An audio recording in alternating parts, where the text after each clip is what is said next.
Once upon a time, in ancient Greece, there was a goddess named Ate, who was known for her mischievous and reckless personality. She was capable of luring both humans and gods down the path of destruction with her powers of confusion. Her name, which meant delusion or blind folly, perfectly matched her traits. The Greeks feared and respected Ate's powers as she had the ability to drive men to make irrational or reckless decisions. King Ixion was one of the many men who fell prey to her charm when he attempted to seduce Hera, the queen of gods, and wife of Zeus. The gods, angered by his actions, banished him from Mount Olympus. Another famous tale involving Ate was that of Oedipus, who killed his own father and married his mother because of a curse placed on him by Ate. Despite her negative reputation, the Greeks both feared and worshipped Ate. They believed that she could bring both good and bad fortune, and many even performed rituals to avoid her wrath. Although Ate was mostly viewed as a force to be reckoned with, she could sometimes bring clarity and truth to certain situations. The Greeks celebrated this aspect of her nature during certain times. However, more often than not, Ate was viewed as a danger, capable of leading men down the path to ruin through a combination of rash actions and reckless impulses. Once there was a Greek goddess named Ate, who was known for her ability to cause chaos and mischief wherever she went. She found herself in trouble with the mighty Zeus after she blinded him to his wife Hera's trickery, and Zeus's son, Heracles, lost his birthright. Zeus, enraged by Ate's actions, banished her from Olympus forever. Ate landed in Phrygia, on a hill known as the Hill of the Phrygian Ate. It was there that the city of Troy was established.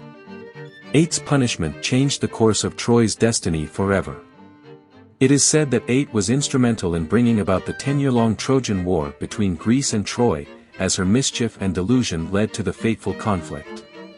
Despite her exile from Olympus, Ate's legacy lived on through her influence on the Trojan War. It is believed that her folly and ruin were a driving force behind the war that would become one of the most famous tales of Greek mythology.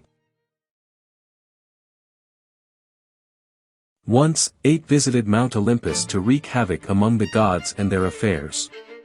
She caused a quarrel between Zeus and Hera, which led to a bet between them as to who was the superior gender. Zeus bet on men, while Hera bet on women.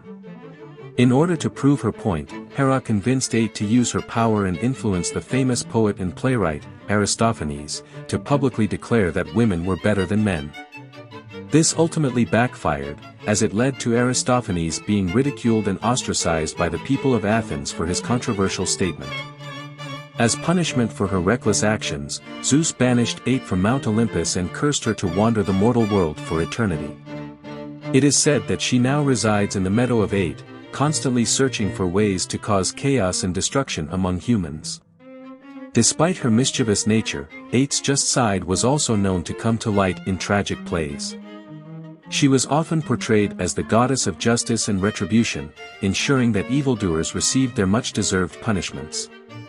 Through her complex character and dual nature, Ate served as a reminder to both mortals and gods alike that every action has consequences and that foolishness and recklessness can lead to disastrous outcomes.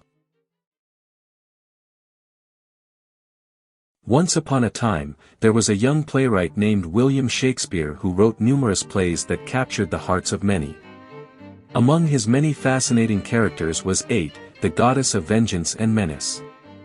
In several of his plays, such as Julius Caesar, Much Ado About Nothing, King John, and Love's Labour's Lost, Ate was depicted as a force to be reckoned with, capable of stirring people to violence and strife. In Julius Caesar, Mark Antony proposed that Ate was a powerful force of vengeance, causing people to commit violent deeds, and leading to chaos and destruction. In Much Ado About Nothing, the character Claudio is overcome by Ate's wrath, suspecting Hero of impurity and leading to her public shaming. While in King John, Ate is portrayed as an agent of chaos and disharmony, where Queen Eleanor is compared to Ate, stirring people to violence and strife. Moreover, in Spenser's The Faerie Queene, Ate is portrayed as a fiend disguising as a beautiful woman to deceive and corrupt the brave knights. This characterization of Ate is reminiscent of the fallen angels who used their beauty and charm to tempt people into sin. Overall, the depiction of 8 in these plays and literature presents her as a malign force that wreaks havoc and destruction on society. Shakespeare's use of 8's character creates an atmosphere of fear and unease, heightening the sense of danger and conflict in his plays. As such, 8 remains an intriguing and integral character in Shakespeare's works, who continues to inspire and captivate his audiences even today. Do you want to explore more Greek mythology stories? Who do you want to see featured next? Subscribe and leave a comment below to let me know. I'll see you in the next video.